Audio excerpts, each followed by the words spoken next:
Olá, seja bem-vindo a mais uma aula do nosso curso de Discipulado e Recepção de Novos Membros. Hoje nós veremos a lição de número 18, tratando o capítulo 17 da Confissão de Fé, da perseverança dos santos. E alguns assuntos que nós veremos aqui na nossa lição são esses. A perseverança é a evidência do chamado para a salvação e santificação. O eleito até pode ver a sua fé oscilar, mas jamais apostatará da sua fé.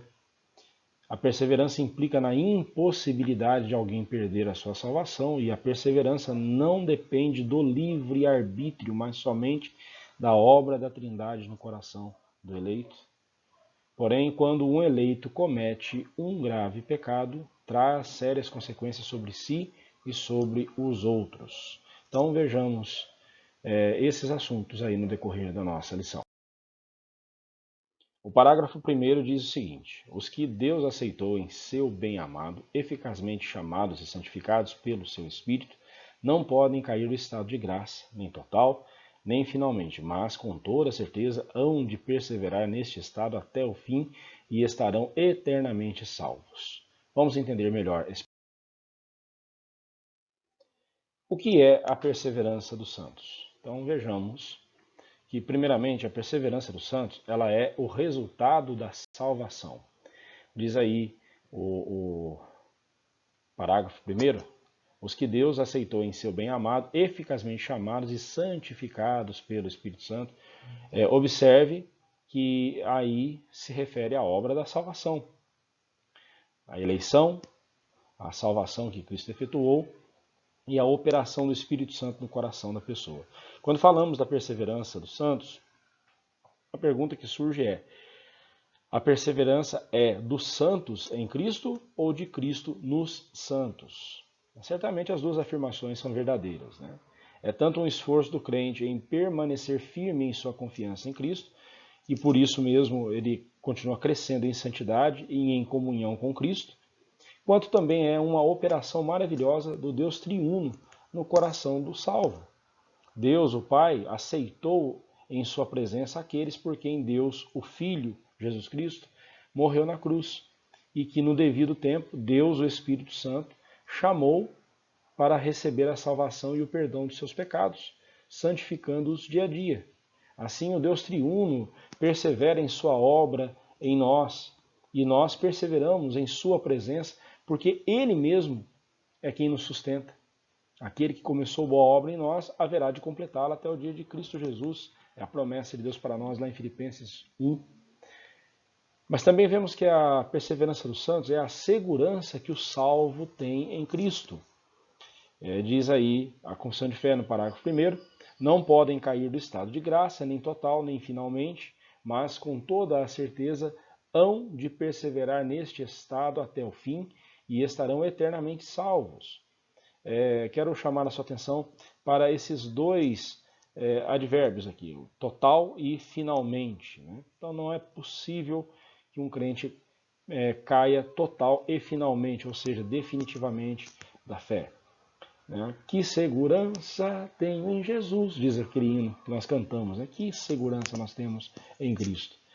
Como nos conforta o coração saber que Cristo nos segura em suas mãos, e mesmo que venhamos a fraquejar caindo em algum pecado, porque ainda somos pecadores e convivemos num mundo pecador, essa queda não será total e nem definitiva, ou seja, ela não será irreversível. É impossível essa história de cair da graça, perder a salvação. Uma vez salvo, salvo para sempre e continua salvo até o fim. Então é impossível alguém perder a salvação. Deus moverá nosso coração ao arrependimento. E eu quero destacar aqui algumas referências bíblicas que mostram para nós que o arrependimento é a obra de Deus no coração da pessoa. Romanos 2, versículo 4 diz, o apóstolo Paulo faz uma pergunta: ou desprezas a riqueza da sua bondade, da bondade de Deus, a tolerância e a longanimidade, ignorando que a bondade de Deus é que te conduz ao arrependimento. A bondade de Deus que conduz o pecador ao arrependimento. Em 2 Coríntios 7,10 nós lemos: porque a tristeza segundo Deus produz arrependimento para a salvação, que a ninguém traz pesar, mas a tristeza do mundo produz morte. Paulo fala aqui de duas tristezas, a tristeza segundo Deus e a tristeza segundo o mundo. A tristeza segundo Deus leva ao arrependimento, leva a pessoa a buscar em Deus o perdão e clamar por sua graça e misericórdia. A tristeza segundo o mundo é aquilo que geralmente chamamos de remorso. A pessoa fica ali remoendo aquilo em seu coração e não se apropria do perdão de Deus. Ela quer pagar pelo seu erro de alguma forma. E isso não é o Evangelho. O Evangelho é Cristo pagando pelos nossos pecados e por isso nós temos que crer em Cristo Jesus e recebê-lo como nosso único e bastante Salvador. Em 2 Timóteo 2:25, o apóstolo Paulo, orientando Timóteo, ele diz o seguinte: disciplinando com mansidão os que se opõem, na expectativa de que Deus lhes conceda não só o arrependimento para conhecerem plenamente a verdade. Observe que Paulo ele diz que para Timóteo ter paciência ali com aqueles que se opõem à fé cristã e na expectativa de que Deus lhes conceda não só arrependimento para conhecerem plenamente a verdade, né? Então essa deve ser uma verdade que deve ficar clara para nós. O arrependimento é obra de Deus no coração da pessoa. É Deus quem faz essa obra em nós. Todas essas passagens deixam isso bem claro para nós. A doutrina da perseverança dos santos vem nos mostrar que o amor de Deus nos guarda até o fim, a despeito das nossas fraquezas e pecados. A vida do crente é uma constante preparação para a eternidade, e a sua morte é a sua diplomação. Eu costumo dizer, e eu gosto de ver a morte dessa forma. A morte não é o fim para o crente, ela é o fim de um processo. Deus completou a obra que ele tinha para fazer naquele coração e por isso agora aquela pessoa está preparada para a glória eterna e por isso mesmo Deus a chama para si. Isso para nós deve mostrar que é Deus quem efetua em nós tanto o querer quanto o realizar. Filipenses 2,13 diz isso, né? Isso ficará mais claro agora no próximo parágrafo. Vamos lá? O segundo parágrafo diz: esta perseverança dos santos não depende do livre arbítrio deles, mas da imutabilidade do decreto da eleição, procedente do livre e imutável amor de Deus Pai, da eficácia do mérito da intercessão de Jesus Cristo, da permanência do Espírito Santo e da semente de Deus neles, da natureza do pacto da graça e de tudo que gera também a sua exatidão e infalibilidade. Vamos lá? Do que depende a perseverança dos santos? Aí está o parágrafo que nos mostra do que ele depende, né? Do que a perseverança dos santos depende. Primeiramente, precisamos ver do que a perseverança dos santos não depende. Diz aí a confissão de fé: esta perseverança dos santos não depende do livre arbítrio deles. Aqui temos mais um ponto em que os sistemas teológicos arminiano e calvinista se contrapõem. O sistema arminiano ensina que Deus, basicamente três coisas. Deus só elegeu pessoas para a vida eterna porque sabia que elas voluntariamente receberiam a sua graça e perseverariam nela até a morte. Outro ponto que a teologia arminiana prega é: a morte de Cristo tornou possível a salvação para todos os homens. Ele não foi um substituto dos eleitos, mas proporcionou a todos os homens a possibilidade de eles serem salvos, ou de se salvarem, né? E a terceira proposição do arminianismo é: há nos homens a graça preveniente, ou seja, o pecado não tirou do homem sua total capacidade de crer. Há nele um resquício da imago Dei, né, da imagem de Deus, que o torna capaz de crer por si só em Cristo. Obviamente, rejeitamos todas essas afirmações. Primeiramente, quanto a Deus eleger somente aqueles que ele sabia que haveriam de crer no Evangelho, algum dia, além de ser um entendimento equivocado da presciência de Deus, coloca no homem os méritos de sua salvação e não exclusivamente em Cristo. e na predestinação, no decreto de Deus em escolher e por isso salvou, e por isso salvar aqueles a quem ele escolheu. Com relação à segunda proposição dos arminianos, né, quanto à morte de Cristo ter possibilitado a salvação a todos os homens, mas somente os que crerem serão salvos, anula por completo a morte substitutiva de Cristo lá na cruz. Se assim fosse, não teria havido um pagamento pelos pecados. As Escrituras não falam de uma mera possibilidade ou probabilidade de salvação. Elas falam de uma realidade proporcionada pela morte substitutiva de Cristo lá na cruz. Ele morreu no lugar dos eleitos, a expiação é limitada. Quanto ao terceiro ponto, né, quanto à graça preveniente, a mesma também não encontra respaldo algum nas Escrituras. Se ela existisse, mesmo então, então por que as Escrituras afirmam que antes da conversão estávamos mortos espiritualmente? Mortos reagem a quê? A nada. A menos que sejam ressuscitados e vivificados, eles permanecerão mortos. Vejamos então do que a perseverança dos santos depende. É bom rever aqui a lição 4, lá o capítulo 3. Se você tiver alguma dúvida, reveja aquela lição. Ela é muito importante para você entender aqui, ok? Por enquanto, nós reafirmaremos que a perseverança dos santos depende, primeiramente, da imutabilidade do decreto da eleição. Deus é imutável em seus decretos. O que ele determinou acontecer, ninguém pode mudar. Um detalhe sequer, ninguém pode mudar. A vontade soberana dele há de prevalecer. Também a perseverança dos santos depende da eficácia do mérito e intercessão de Jesus Cristo. O sacrifício de Cristo é suficiente para salvar a todos os eleitos. Sua obediência perfeita ao Pai garante que todos os eleitos são aceitos por Deus a despeito de suas imperfeições.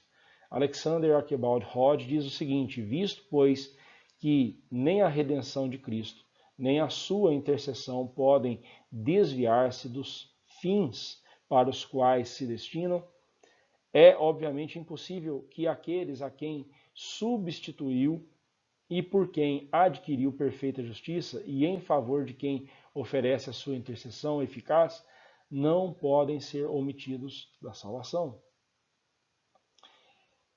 Outra verdade aí que destacamos é que a perseverança dos santos depende da permanência do Espírito e da semente de Deus neles. Lá em 1 João 3,9 nós lemos: todo aquele que é nascido de Deus não vive na prática do pecado, pois o que permanece nele é a divina semente. Ora, esse não pode viver pecando porque é nascido de Deus. Em 1 Pedro 1, versículo 23, está escrito: pois fostes regenerados não de semente corruptível, mas de incorruptível mediante a palavra de Deus, a qual vive e é permanente. Uma vez que você nasceu de novo, você tem em si a permanência do Espírito Santo, a qual evidencia-se pelo fruto dele em seu coração. Gálatas 5, 22 a 24 fala do fruto do Espírito Santo: paz, alegria, amor, benignidade, longanimidade, fidelidade, mansidão, domínio próprio. Tudo isso é fruto do Espírito Santo no coração da pessoa. E esse fruto, com todas essas características, devem ser vistas em sua vida. Uma vida cheia do Espírito Santo não é aquela em que a pessoa fala línguas estranhas e tem visões, como no meio pentecostal geralmente se vê. Não, uma vida cheia do Espírito Santo é aquela em que o fruto dele, o fruto do Espírito Santo, é evidente na vida dos seus filhos. Também aí no parágrafo vemos que ela depende, a perseverança dos santos depende da natureza do pacto da graça. Eu convido você a rever a lição número 8, capítulo 7, sobre esse tema, né, sobre o pacto de Deus com o homem, e ali você vai poder aprofundar mais no assunto novamente. Por enquanto, eu só ressalto que o pacto tem por base o caráter de Deus. Como Deus é imutável, em seu caráter, o seu pacto conosco também é imutável. Nada pode mudar o que Deus estabeleceu. Todas essas verdades nos ressaltam a grandiosidade da graça de Deus a nosso favor. Sem que Ele tivesse manifestado seu favor a nós, jamais conseguiríamos nos salvar e permanecer em sua presença. Dependemos dele totalmente. Até para fazer aquilo que é a nossa parte, nós dependemos de Deus. Como disse Jesus, sem mim nada podeis fazer. Por último, o terceiro parágrafo diz o seguinte: eles, porém, pelas tentações de Satanás e do mundo, pelo predomínio da corrupção restante neles e pela negligência dos meios de sua preservação, podem cair em graves pecados e por algum tempo continuar neles. Incorrem assim no desagrado de Deus, entristecem o seu Espírito Santo e, em alguma medida, vêm a ser privados de suas graças e confortos. Têm os seus corações endurecidos e as suas consciências feridas, prejudicam e escandalizam os outros e atraem sobre si juízos temporais. Vamos entender esse parágrafo melhor? Outra verdade sobre a perseverança dos santos é que não há espaço para a negligência. Vejamos aí nesse parágrafo as forças contrárias que em nós atuam. O parágrafo terceiro diz o seguinte: eles, porém, pelas tentações de Satanás e do mundo, pelo predomínio da corrupção restante neles e pela negligência dos meios de sua preservação, podem cair em graves pecados e por algum tempo continuar neles. Então, não há espaço para a negligência. Nós não podemos negligenciar as coisas de Deus. Há três forças atuando contra nós: Satanás, o mundo e nós mesmos, a nossa natureza pecaminosa. Satanás e o mundo promovem tentações as quais aguçam a natureza pecaminosa que ainda existe em nós. Essa natureza pecaminosa e corrupta predomina em nós quando não fazemos uso dos meios de preservação. O que são esses meios de preservação que Deus deixou para nós? Esses meios de preservação são aquilo que nós chamamos de meios de graça, ou seja, oração, leitura e estudo da palavra, comunhão com os irmãos, participação nos sacramentos.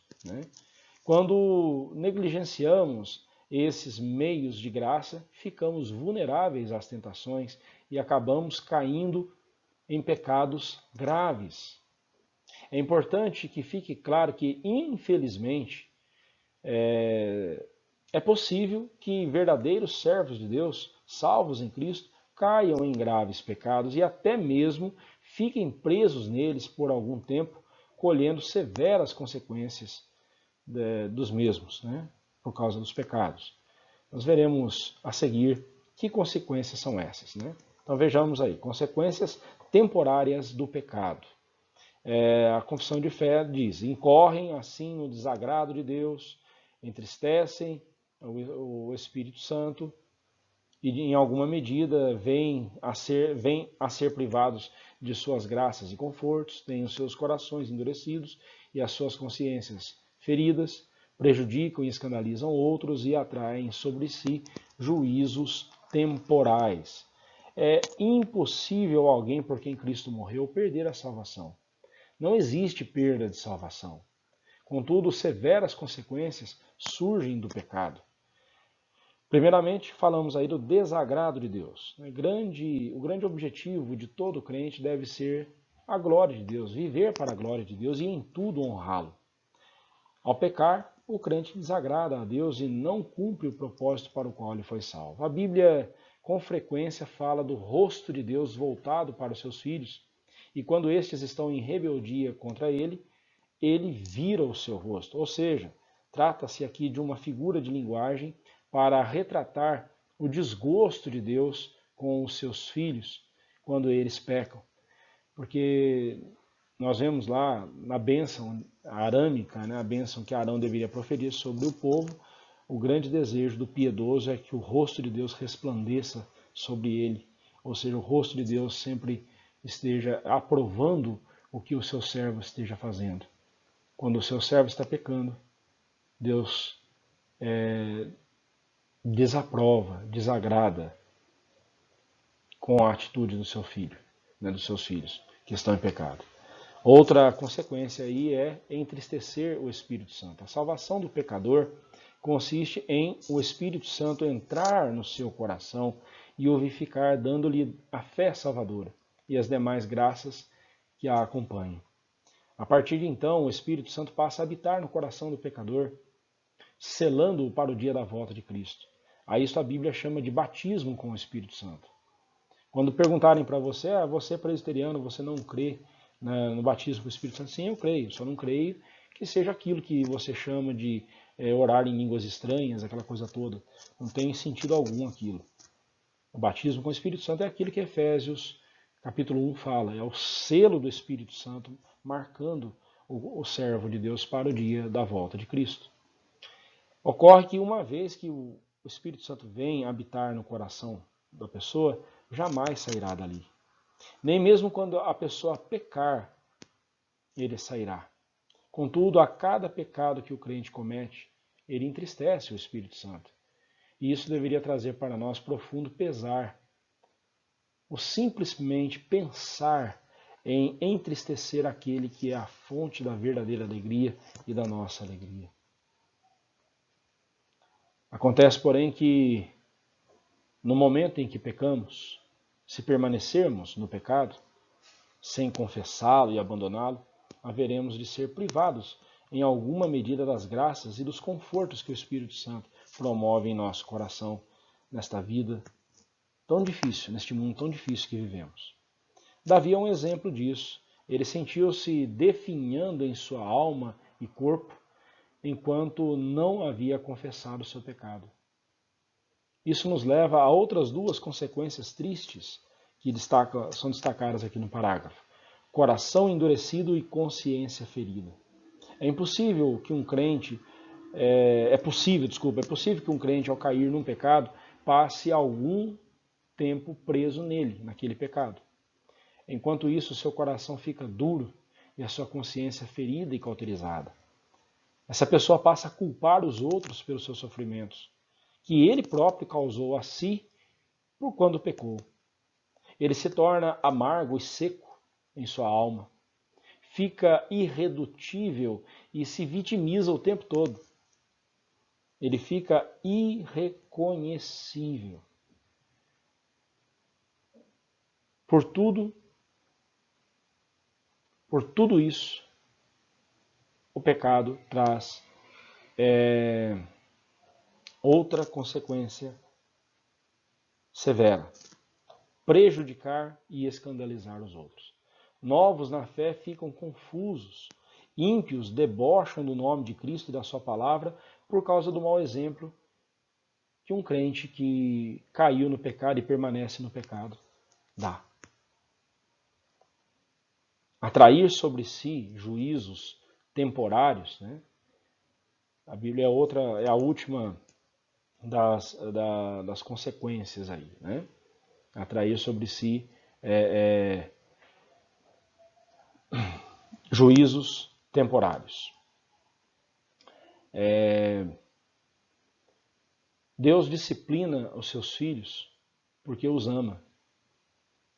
Ele os ferirá nesta vida, porque jamais os ferirá na eternidade, pois foram salvos por Cristo. Ele jamais lançará no inferno alguém por quem Cristo morreu.